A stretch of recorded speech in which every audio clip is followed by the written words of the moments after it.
sounds like the evidence. Bonjour à tous, bienvenue dans le numéro 2 de Silence on FIF, le magazine du Festival international du film francophone de Namur. Un magazine réalisé à 100% par des étudiants en journalisme et dans les métiers de la télévision et du cinéma. Enfin, quand je dis 100%, on va dire 99% si on nous retire les profs et moi. Aujourd'hui, c'est d'ailleurs Claire qui va co-présenter à mes côtés. Pas trop stressée, Claire? Non, ça va. Eh bien, je te propose de te lancer tout de suite à l'eau. Quel est le sommaire de ce magazine?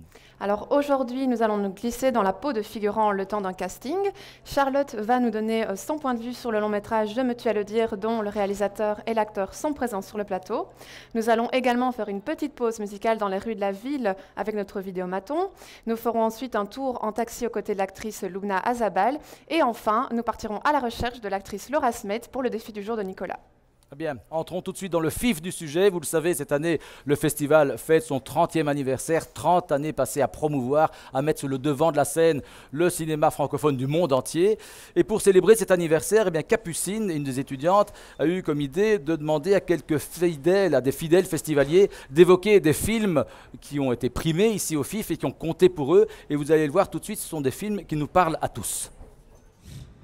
Depuis 30 ans, il y en a eu tellement. Moi, je suis là depuis 30 ans, je les ai presque tous vus. Donc. J'ai vu des films comme L'œil du tigre, qui marquera, je crois, jusqu'à la fin de mes jours. Plein de courts-métrages qui sont des cours que je trouve mais magnifiques et hyper forts.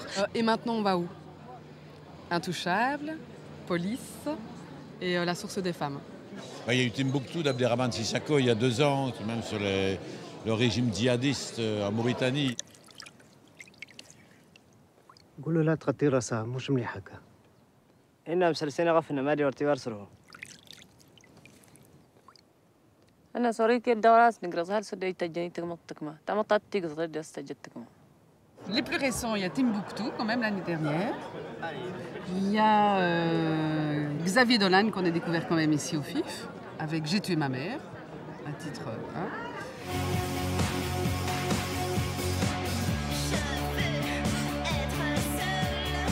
Surtout, ce qui est intéressant, c'est de voir les premiers films et puis de voir, quand tu prends Xavier Dolan, le réalisateur québécois, il a commencé à 18 ans, il a déjà fait 5 films, c'est un génie du cinéma, mais il a commencé à Namur.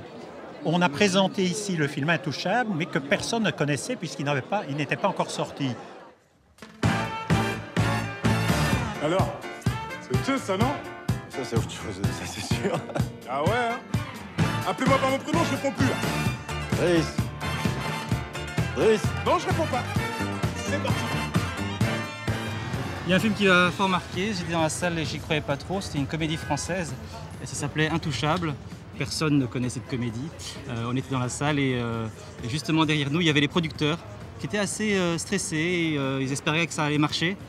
À la fin du film, j'étais avec mon collègue et on était tellement enthousiastes, tellement contents du film qu'on a discuté avec les producteurs. On leur a dit on est sûr que ça va marcher, c'est vraiment génial. Et alors la réalité a rejoint la fiction. Le film a déferlé sur toute la Belgique et la France et voilà, il a eu public le succès qu'il connaît aujourd'hui et mérité d'ailleurs. Ouais, comme quoi, on a le nez fin à Namur. Hein. D'ailleurs, si on rêvait un peu maintenant, Claire, moi par exemple, je rêve de danser comme Omar Sy, mais là on a vu, c'est impossible. D'autres rêvent de cinéma ou en tout cas d'apparaître dans un film, et ça commence peut-être à Namur. Eh bien oui, puisque le club, qui est le bureau d'accueil des tournages en province de Liège, de Namur et du Luxembourg, a organisé un casting de figurants. Un véritable studio photo a pris place sous le chapiteau, et Hélène est allée voir ce casting qui se déroulera également lundi de 16 à 18h. C'est au tour des visiteurs du FIF d'être sous les feux des projecteurs durant ce casting figuration organisé par le CLAP. Mais comment ces figurants espèrent-ils faire la différence? Je ne sais pas du tout. Les bonnes idées, ma spontanéité. Il faut le profil particulier qui est recherché au moment précis. C'est parce qu'on est motivé surtout. Dynamique et souriant, quoi. C'est pour m'amuser, pour avoir un peu d'expérience. C'est pour se faire plaisir et voilà, sans plus. Un bon figurant, a priori, le bon figurant, c'est n'importe qui. Mais on remarque quand même que quelqu'un qui a un profil un peu atypique, qui a une petite particularité, a plus de chances en général d'être sélectionné que quelqu'un qui est tout à fait banal. Voilà, ça ne demande pas des compétences particulières. Par contre, ça permet d'aller voir un tournage, ça permet parfois d'être dans des films qui vont avoir du succès auprès de gens connus. Et donc ça, c'est quand même plutôt agréable. Être figurant, c'est aussi une bonne façon de gagner un peu d'argent. Alors en moyenne en Belgique, un figurant, il sera payé 30 € la journée. Il sera défrayé 30 € la journée. Après, ça peut varier. Une équipe de tournage allemande posera bientôt ses valises à Namur. Les candidats sont donc quasi sûrs d'être recontactés très prochainement. Venez comme vous êtes et vous serez probablement sélectionné. On va faire un portrait neutre, un plein pied neutre, ensuite un portrait neutre et en troisième, après un beau sourire, voilà, décontracté. On commence. Voilà, un beau sourire.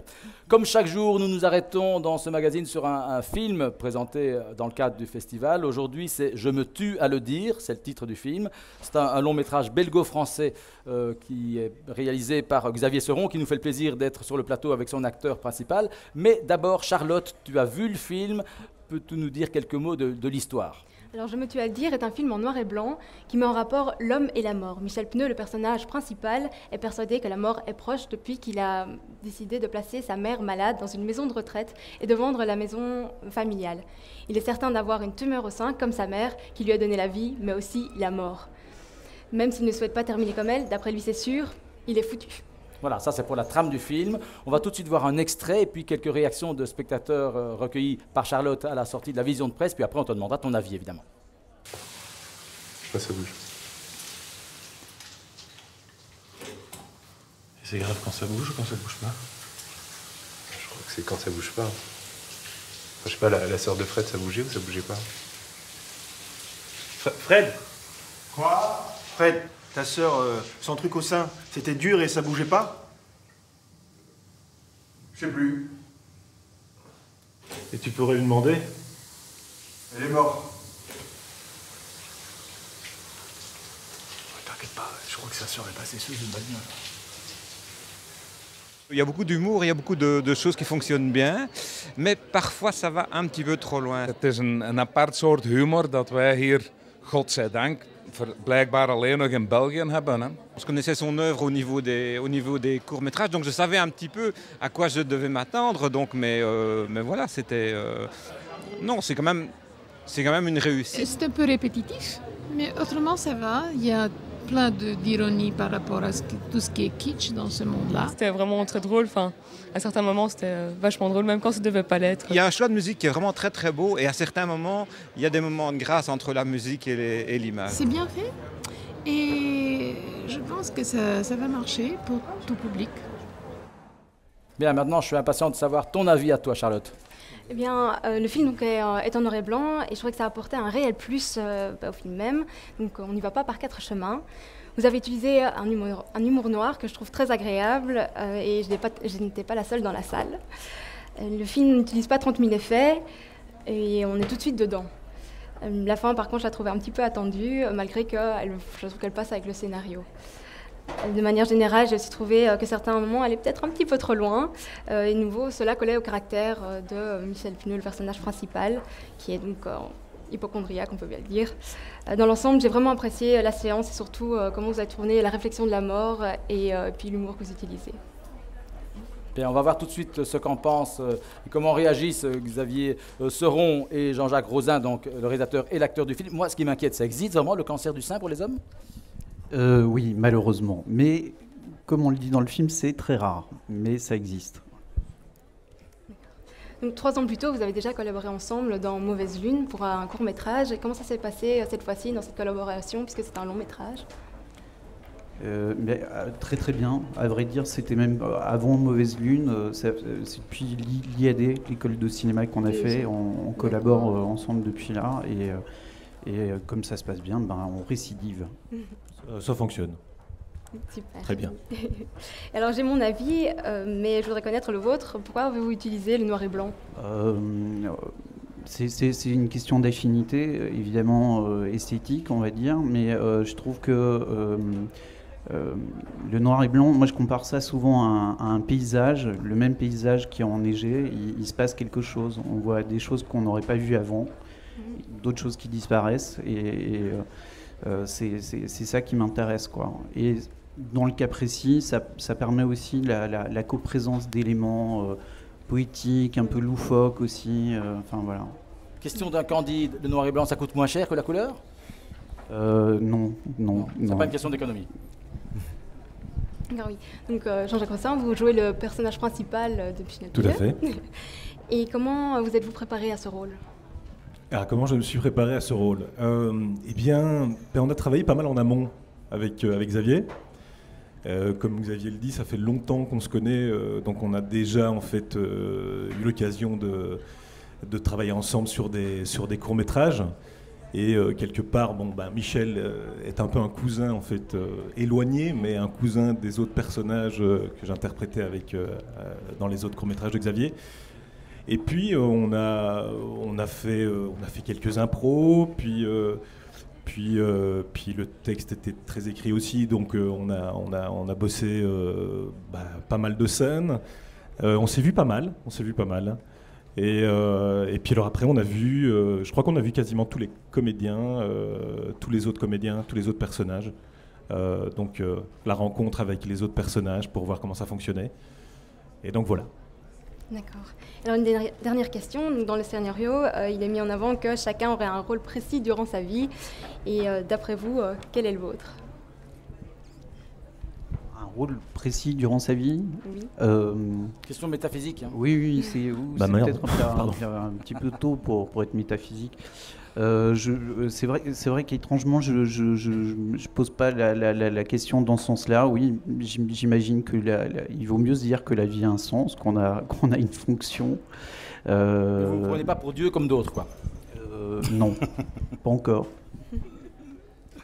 Oui, donc le rôle, c'est ça, en fait, un rôle, j'ai peut-être mal compris la question. Dans le film, en fait, on explique que chacun aurait un rôle. Oui. Quel serait le vôtre? Eh bien, un peu tous les rôles finalement, puisque je suis comédien. Je crois que je réponds pas spécialement à la question, mais c'est un peu tous les rôles en fait. Voilà, j'ai pas un rôle défini, non. Bien, merci messieurs, merci Charlotte. Je me tourne vers Claire. Claire, la suite est musicale, c'est ça? Et oui, on l'a déjà évoqué, la musique est l'invitée d'honneur de cette 30e édition du FIF. Noémie a réussi à faire pousser la chansonnette à des passants. Je vous propose de découvrir en images leur musique de film préférée dans notre vidéomaton. Maestro, accordéon. Merde, j'ai pas mis de maquillage. Attends, on va être coupé. La musique de la Reine des Neiges. Allez, chantez-la. Libéré, délivré. Je ne mentirai plus jamais. Une des musiques que j'adore le plus, c'est L'Ouron d'Henri Mancini.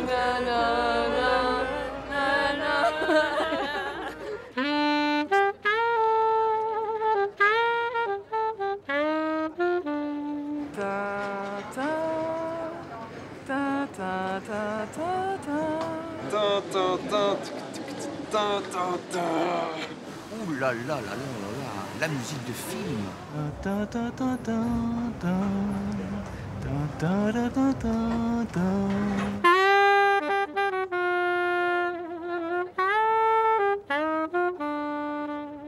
Et ça finit où tout ça, sur Internet? Non. Elle est actrice, elle est belge, elle a débuté à Namur, mais elle joue maintenant avec les plus grands de ce monde, notamment Ridley Scott. Et si elle est au FIF cette année, c'est parce qu'elle dirige le jury du court-métrage. De qui s'agit-il? Eh bien, Lubna Azabal, vous allez le voir, une personnalité très attachante. Antoine, en tout cas, a craqué, c'est notre séquence FIF Taxi.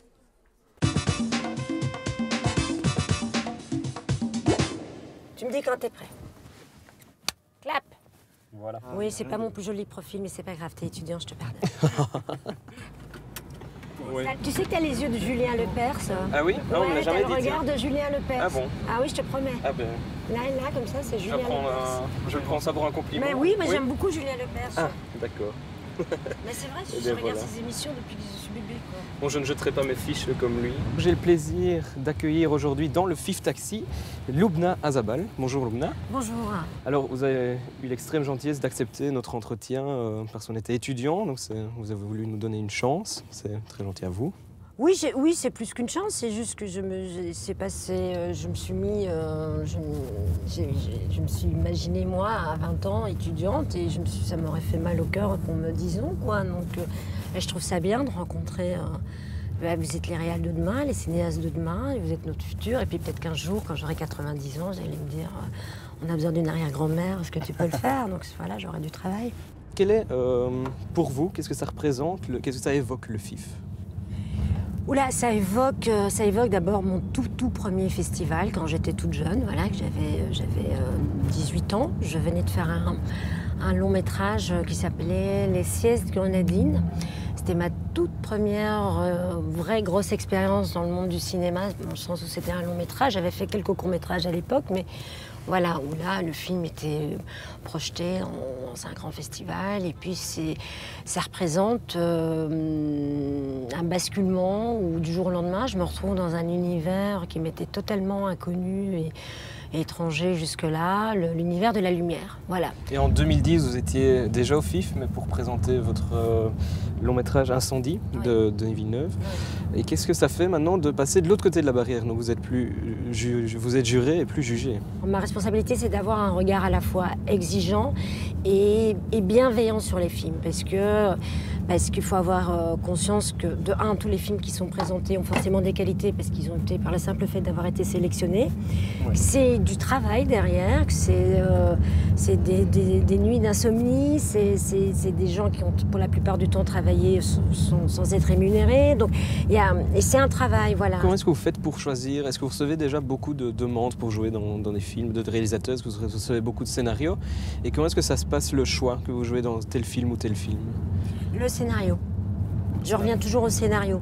Un film, c'est d'abord un scénario ultra bien construit, avec une vision, et peu importe la thématique, hein, ça peut être une comédie, un thriller, un polar, enfin, un film d'horreur, je m'en fous, parce que j'aime tous les cinémas en fin de compte.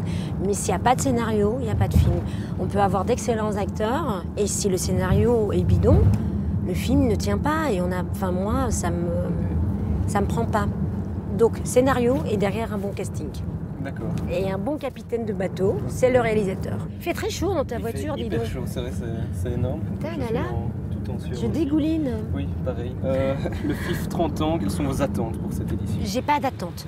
Je pense que c'est plutôt le festival en soi qui a des attentes, parce que c'est une fête, c'est comme quand on prépare un anniversaire, il faut que ce soit réussi. Oui. Mais les invités de cet anniversaire-là, ils sont contents d'être invités. Moi, je suis contente d'être invitée à cet anniversaire. Voilà, en gros, c'est ça. Mais je vois qu'on arrive à notre destination, je vous remercie en tout cas. Et on a mis la clim à la fin. Et on vient de la mettre, oui, c'est ça. Voilà, un peu d'air. Je vous remercie en tout cas de nous avoir accordé cet entretien. Et je vous souhaite un excellent festival. Merci. Alors ici aussi, on aurait pu mettre la clim, hein, parce qu'il fait aussi très chaud. Voilà.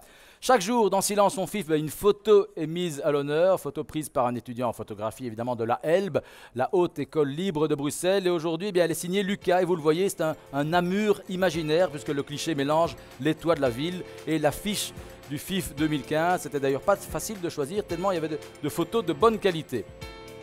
Autre rendez-vous incontournable de Silence on FIF, c'est le défi. Alors hier, vous l'avez vu, Nicolas a réussi à faire une photo avec le chanteur et acteur Arnaud. Et aujourd'hui, j'ai bien compris, il est aussi question de cinéma et de chansons.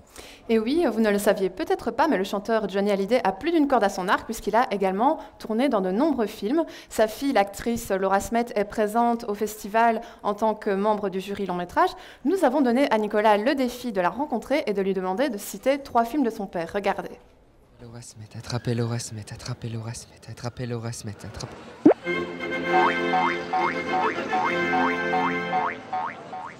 Voyons ce que les Namurois connaissent de la filmographie et non pas de la discographie de Johnny Hallyday avant d'essayer de coller sa propre fille. Excusez-moi monsieur, selon vous, quel est le lien entre ces 3 films? La Panthère Rose, Détective et Les Rivières Pourpres? Aucune idée. Aucune idée. C'est Johnny Hallyday. D'accord, ouais, c'est possible. Est-ce que vous savez dans combien de films il a joué pendant toute sa carrière? On n'est pas sûr. Non, vous direz combien? Bah justement, 3. 8. Et je dirais 3 à tout hasard. Je sais pas, 3. 3. 4. 2. 2. 3. Ah bah en vérité c'est 36. Ah d'accord. 36. Ah bon? Ok, bon. Ah bah en vérité c'est 36. Là. Ah bien. C'est beaucoup, hein? C'est beaucoup. Bon, il n'y a pas que chanteur, c'est vrai. Que je t'aime. Vous en avez d'autres? Elle est terrible. Je suis devant l'Eldorado où Laura Smet est en ce moment même en pleine projection. Le piège est tendu. Espérons qu'elle accepte.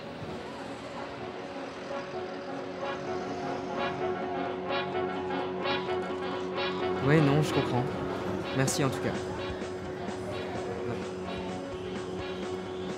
Bon, apparemment impossible d'avoir Laura Smet, elle est inatteignable pour ce jour de projection, bizarre pour un membre du jury long métrage, mais je ne m'avoue pas vaincu, on va trouver une solution, ce défi n'est pas terminé. Bonsoir Laura Smet, comment allez-vous? Très bien, et vous? Alors qu'est-ce que ça fait de jouer dans ce dernier long métrage? C'était incroyable, en fait, je trouve que le réalisateur a très bien géré l'équipe des acteurs. Très bien, on ne doit pas se plaindre. Comme des jeunes, on ne doit surtout pas se plaindre. Est-ce que c'est difficile à porter ce nom de Laura Smet, fille de Johnny Hallyday, quand on joue dans des films pareils? Oui, je n'apprécie pas trop les chansons de mon père et donc c'est assez difficile d'assumer le nom. Oui, il faut faire avec, il faut réussir à s'imposer et montrer qu'on existe par nous-mêmes et pas juste par la popularité paternelle. Mais c'était très bien. Merci beaucoup Laura Smet, merci. De rien. Bon, on n'a peut-être pas eu Laura Smet, mais on a eu plein de Laura Smet. Alors, défi réussi? Je sais pas, votre avis, défi réussi ou pas? Largement, largement. Oui, largement, largement. Laura Smet qui était encore tout à l'heure sous le chapiteau, hein. C'était pas très difficile de la voir. Bien, on va quand même lui accorder le point parce qu'il nous a fait sourire, Nicolas. C'est déjà la fin de ce magazine. C'est passé vite, hein, en tout cas pour nous, j'espère pour vous aussi. Si vous désirez le revoir ou voir celui d'hier ou des prochains jours, vous pouvez les voir sur le site internet du FIF, de la Elbe, de l'IEX et de la 3. Vous avez l'embarras du choix. Merci en tout cas à toute l'équipe, que ce soit les étudiants ou les profs qui sont en coulisses. Merci bien sûr à nos invités. Et puis merci à vous de nous avoir suivis. On se retrouve demain.